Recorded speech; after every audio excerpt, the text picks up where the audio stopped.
Assalamu alaikum everybody, and welcome to the next episode. Today we're going to be really talking about the importance of daughters, babies and really female infants. And I think just looking at this from a perspective of, certainly from here in the UK, I think one of the most misunderstood aspects of Islam for people who aren't Muslim is this understanding of the role and the rights, if you like, of women and girls. And I think some of it is misunderstood, some of it is misinformation, but some of it is things that they see or read about from maybe other countries and even from here, of the way that girls are treated differently to boys and given different or less opportunity than boys. So I think it's important for us as Muslims to really explore this ourselves, feel comfortable with it and understand what our faith actually teaches us about this issue. Yeah, I mean, this is one of the things that is very difficult to read about, I think, for when we read about how things were then. It's really hard for us to imagine. I mean, I'm a mother, I've got 4 children, 2 girls, 2 boys, and it's very difficult to read about it even and try and literally picture what it must have been like and how hard it must have been for them, but how strongly they felt about it. So I think they, in order to deal with the issue of what they would see as a female child that was not as valuable to them or not as important to them as a male child, they would literally bury them in the ground. And I think it's just, to actually try and think, it makes me shudder to think about how they must have been so strong in their belief that girls are not as important as boys that they could literally do that. And so I think I can always try and imagine what it must have been like when the teachings came and are very clear in the Quran and then in the teachings of the Prophet, peace be upon him, about how this was absolutely not something that people should have been doing. And because it was part and parcel of the practice then, because it was something that was very common, this was really changing their perspective and changing their understanding and really heightening the position of girls and then therefore women in the faith. And I think it would have been a fascinating, probably very difficult at times, course of teaching and how people had to relearn and rethink about this whole concept, because I think they had been brought up in a way where men and boys were considered to be much more important and much better or much more valuable than girls. And actually we have to be honest and say that some of these practices, perhaps not necessarily physically burying daughters alive, but actually this mistreatment of girls and not seeing them as equal in terms of girls and boys is still happening. You know, it is something that is still happening. Even here in the UK, there are some cultures, not necessarily Muslims, people from other faiths as well, who, if they find out that they are having a daughter, they would have an abortion. And these kind of cultural misunderstandings, I think this is what Islam at the time came to address and came to deal with. And so it's really starting right from the beginning to say that, look, all of your children are equal to each other. You know, I'm lucky, I have 2 boys and 2 girls, and so I can really see the difference between them, but really make sure that we treat them both equally. So I think this practice was so, what we would consider now to be so barbaric, but actually was happening regularly and people just accepted it. And I try and imagine myself as a mother and actually physically doing that, and it's just really impossible to do. But I think it was so ingrained in the culture and society then before that. And that's why the Prophet, peace be upon him, mentions things like when he said that anyone who brings up daughters will be next to me in paradise. You know, this is such a massive statement from him, but he had to do that in order to make people realize how bad it was that they were treating the girls in this way and how this was not part of our faith. Yeah, I mean, I think the rights of children in general, whether they be boys or girls, are things that as we're becoming parents we remind ourselves of and can sometimes easily forget, especially when we get caught up in actual practical duties and things that we have to do to look after them. It's sometimes worth us taking a step back and remembering that the children, our children, are given to us as gifts from God. It's not our right that we have to have these children. We have to remember that they are God's children and they've been placed in our care.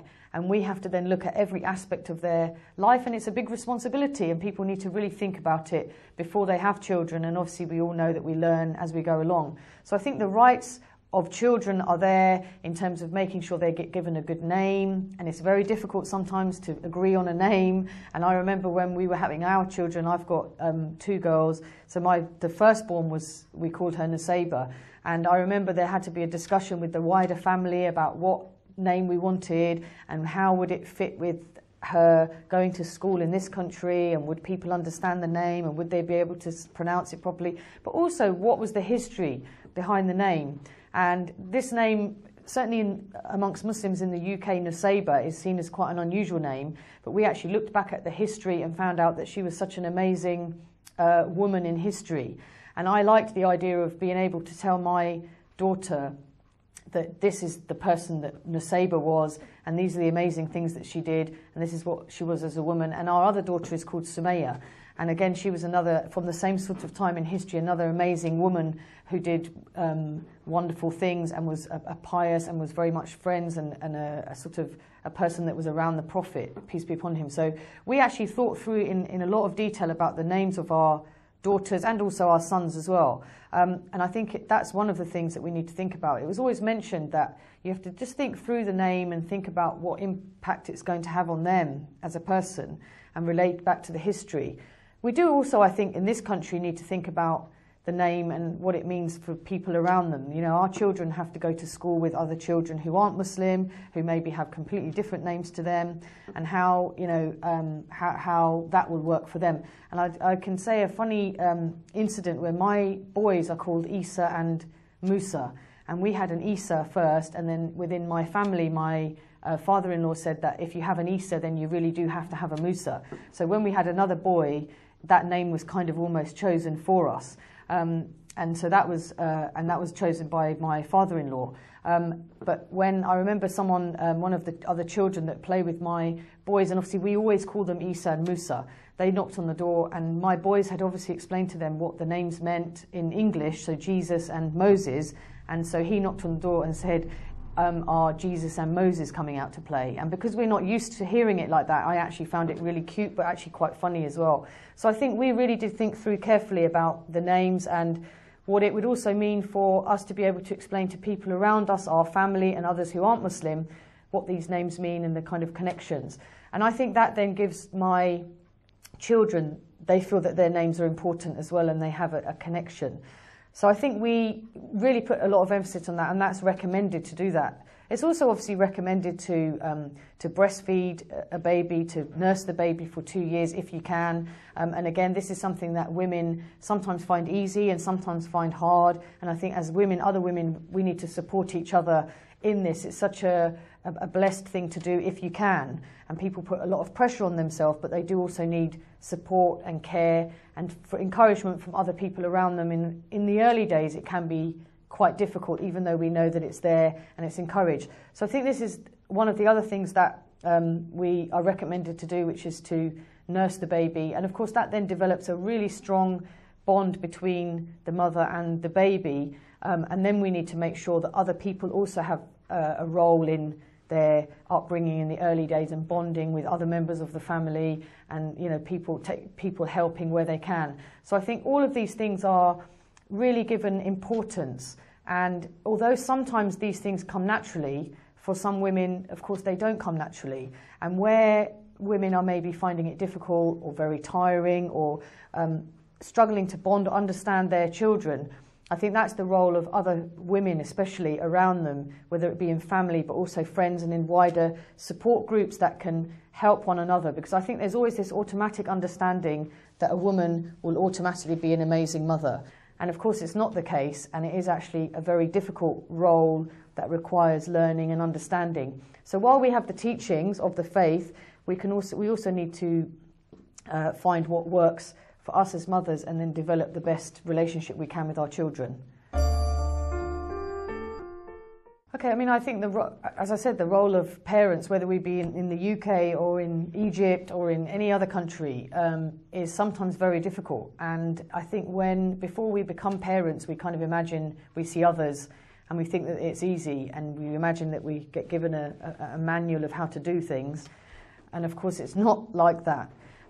So because we have the basics and the teachings from our faith and from tradition and culture, we can kind of look at what works best and what's important.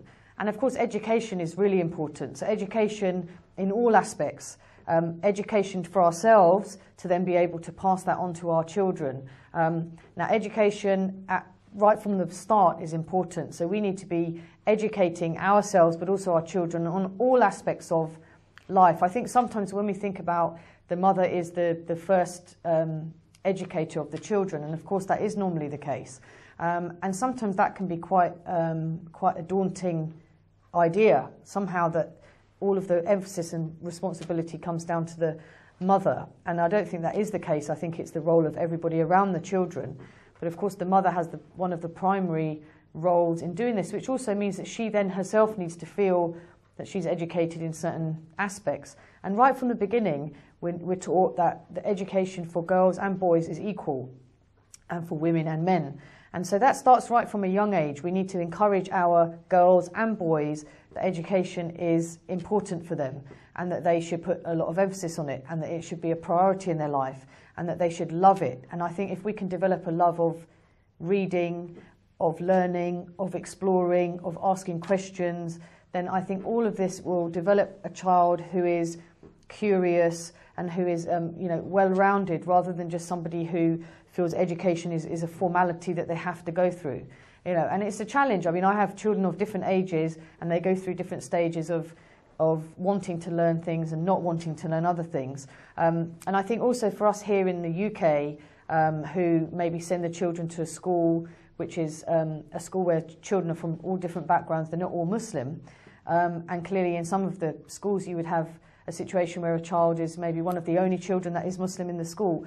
It's really important for us then to develop a really good general understanding so that the children can be part of society and part of their community around them, so that they see themselves as a Muslim, and they're proud of that, and they're proud of their background and their religion, but at the same time they understand other people's religions and cultures and how that fits in and how they are part of that.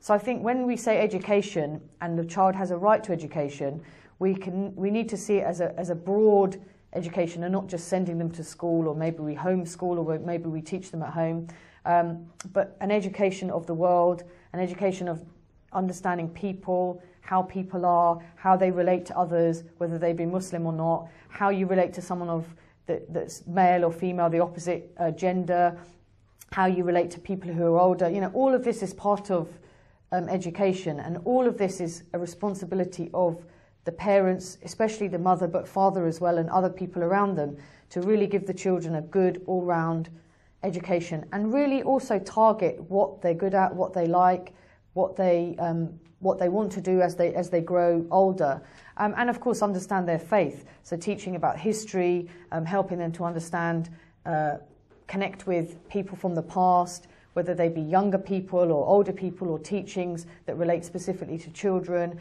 but also how that then relates to their lives now. So I think for us as parents, education is really important for children, but what we need to think about is making it relevant and exciting and something that they want to explore more and more. The more educated we are, the more we can benefit ourselves and also society. So I think when we look at, if you were to ask people in this country who aren't Muslim what their impression of Islam is, the most negative aspects are the aspects related to women or girls. And that is because they have seen and heard some made up misconceptions, but also some realities in some countries where girls and the education of girls is not seen as important as boys. And so I would say when you're bringing up girls, because we know that they could be surrounded by this kind of idea, I think it's even more important. And of course the role of the mother is really, really important in the home. I think sometimes it can feel like it's too hard and too difficult to think, gosh, my role is such a big part of this person's life. And so I think we do need to equip the girls, but in order to do that, we need to make them into people who are independent, who can learn, who can understand the world. who can take part in things, who can cooperate with others.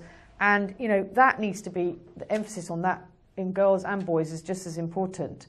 I think the other advantage that we have are some absolutely amazing women in history who were around the Prophet, peace be upon him, who he clearly encouraged them to be educated. You know, when we talk about Aisha, may Allah be pleased with her, and all of what she learned, you know, that kind of learning does not come by accident. You know, she actually clearly was naturally intelligent anyway, but obviously he then encouraged her to go and learn.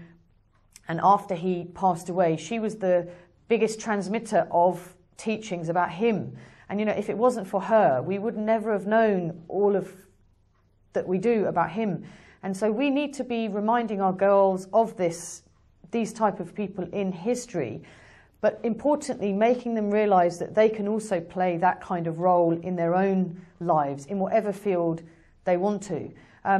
And using examples of Khadija and other women around at that time and then later on, and how they went into society and were people who really were absolutely part of their environment and were contributing in every way, and in some ways were better than men. You know, many people came and learnt from Aisha, and if we this kind of information, I think, needs to come out to Muslims as well as to people who aren't Muslim. You know, it's impossible for people to deny that the faith itself allows and encourages and positively really pushes women forward, if that's what they want and if they're good at it, to learn, to develop, to grow, and then to therefore teach others.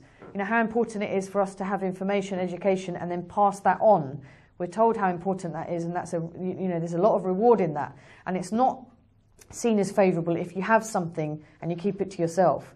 So how you pass it on and how you share that. And for a mother, it would be sharing it with her children, and for children, it would be sharing it with others and growing and developing their understanding. And of course, we need women in every field. In this country at the moment, there's a lack of there's much less numbers of girls, for example, taking science in certain sciences, and there's a shortage, and now they've kind of developing programs to try and encourage girls to take part in more of the science subjects. And obviously, as Muslims, we're part of our society, and we need an all-round education. So it can't just be the faith and the kind of history and the rules and regulations about the faith and the pillars and all of that. It needs to be a good all-round education, so they can then have choices later on in life as to what they want to do with themselves. So I think everyone will say that education, the more educated you are, the more you can develop and grow, and the better that society will become. And I think obviously we've seen some really very, very severe examples in some Muslim majority countries where girls' education is not given the importance that it needs to be. And for me, this is where they have moved away from the actual teachings of Islam, and it's become mixed with culture. We saw recently of a girl that became, internationally known for and was shot for speaking out on this issue and for herself wanting to promote the idea of girls being educated. And I think she has become a symbol of hope, really, for many girls, but also is able to be very brave and to speak out about the injustice which often is put upon girls. And in some cases, girls and women don't know any difference, so they don't question, and they don't know their faith and the teachings, and they don't relate it back to people like Aisha and Khadija and how they were and how they can then become like them. And you can't become like that without education, without developing yourself, and without understanding. So I think that the role of girls in a household, some of it will depend on the household, and I think it will depend on who else is living there and what else is happening and what other siblings they have. I think we have to really, between all of us, develop a really good understanding of the role of women in the home and of girls as well. But I also think it's important that boys and men understand their role and how they can make for a sort of harmonious home. And I certainly think, I always believe that part of the sort of difference between men and women, male and female, is this very much, with women, generally speaking, this very much nurturing sort of part of their nature. and very much the sort of instinctive qualities that a mother has towards her children that maybe a father doesn't have. You know, my husband is very much switched on, is very much part of the family life, very much part of the children's lives, and obviously very supportive of me, and I'm supportive of him, and we respect each other. But when it comes to certain things, there are certain parts of my relationship with my children that are very different because I'm the mother. And certainly the way the children are with me, naturally, not even that they've specifically been sat down and taught that this is how you should be about your mother and your father. There's naturally a different kind of connection with me as the mother there is with him. And I think our challenge, perhaps in each household, is to understand how do you develop a situation where everybody feels valued, everybody feels part of the family, but there are different roles that people play. In our house, I have a 15-year-old who naturally is very good at helping around the house. Sometimes she may not want to do it, but most of the time she does. It's something that I have encouraged and helped and sort of taught, but a lot of it is also her personality, and she's just developed it as a natural way that she is around the home. What I don't want to happen in my house, and I don't think it's the right way to go, is for my sons to feel that she is doing it because she's a girl, I'm doing all of the housework and household jobs because I'm a woman or the mother, and that they don't have anything to do. You know, if I bring them up in this way, I don't think that's healthy in my household, and I don't think that's healthy when they go out into their own lives and homes with their own wives and children as well. So I think we can look at examples of the Prophet, the time of the Prophet, peace be upon him, and think that actually he did seem to be very much connected. He did seem to be part of the household, but that generally speaking, the mother, the wife, was taking a more active role in keeping the house running. Now, of course, certainly I can say from perspective in the UK, and I suppose it would happen in different countries in different ways, but certainly here, where you have women who are working, or women who are involved in maybe community works. It's not about paid work, it's just about working or being part of society or contributing outside of the home. How do you then reconcile what her role is in the home when it physically sometimes can be impossible for her to be the sole person who looks after the home and is active and out in society helping people to understand about Islam, or teaching, you know, working with other Muslims, or helping Muslim women that are in need, or whatever. So social activities or social action, I would argue, is definitely a role for women outside of the home as well. And that's certainly something I've been doing for the last 15 or more years. And so what we've had to do in our family is to naturally develop an understanding of who does what. We don't have lists, we don't have a kind of tick box, you do this, tick, tick, tick, but we actually have a general understanding. And I would say in our house, I do more of the household chores and naturally keep things running. And this is obviously what my children see as well. But actually my husband does also participate. And if I'm very busy, or if I'm out more because I've got other work that's happening, then he will take even more of a role. And that's something that we've taken time to develop, but that's a natural way that we have managed things in our household. And again, every house is different. So I think we have a framework. We have an idea that men and women are different. We have an idea that women generally are good at certain things, but it's not always the case. And I know of others who, some women kind of struggle much more with the domestic side of things, and it's a real effort for them to actually manage a home. And I think we have to recognise that some people are better than some things than others. So I think for me, generally, as a summary, I would say it's good for us to have, if we have daughters and sons, it's good for us to teach the girls that they need to how to maintain a home, and how to keep things running, and how to keep things happy and harmonious in the home, because I think that's definitely a role that women can play more maybe than men, but actually that also the men and the boys have a role as well. So it's about working out what works for you in your home. And we know from the examples of the Prophet, when Aisha was asked what the Prophet does at home, she gave some very good descriptions of how he mended his own clothes, how he very much took part in, I feel that when I read about him, peace be upon him, I feel that he took part in family life, and he was very much aware of what his children were doing, what everyone in the household, was doing. and was very much connected with his wife, and what she was doing was supporting that. So I think we can get an idea from that, but then we are here and now, and maybe circumstances are different for some and different for others, and how do we manage all of that and still feel that we have a harmonious family life, that everybody is learning and growing and being nurtured in the way they need to. And it's not easy, you know, when you're working, and as a working woman, everybody will say it's a challenge. But I think to work together in a marriage is the best way to do it, and not to see it as, again, as a list of do's and don'ts, and this is what you do and this is what I do, but actually how it kind of complements and supports and people work together. So I think in summary, I think it's just really important for us to remind ourselves that the importance of education is there for girls and boys. I think it's good for us to remember how bad it was before the teaching of Islam came, and the kind of environment that people were living in, but also now as we come through into our own lives and bring it into our own homes. What are the roles? How do we support girls and boys in their education? How do we remember that the child has rights over its parents, but not see it in a list of kind of do's and don'ts, but actually in a way that is part of a natural family life that is nurturing, that is harmonious, and that is where the whole household is running in a way where people are working together, and not seeing girls and boys in any way one less than the other, but actually complementing and working together in the way that men and women, husbands and wives have to do. Okay, and so that's the end of this session, and until next time, Assalamu alaikum.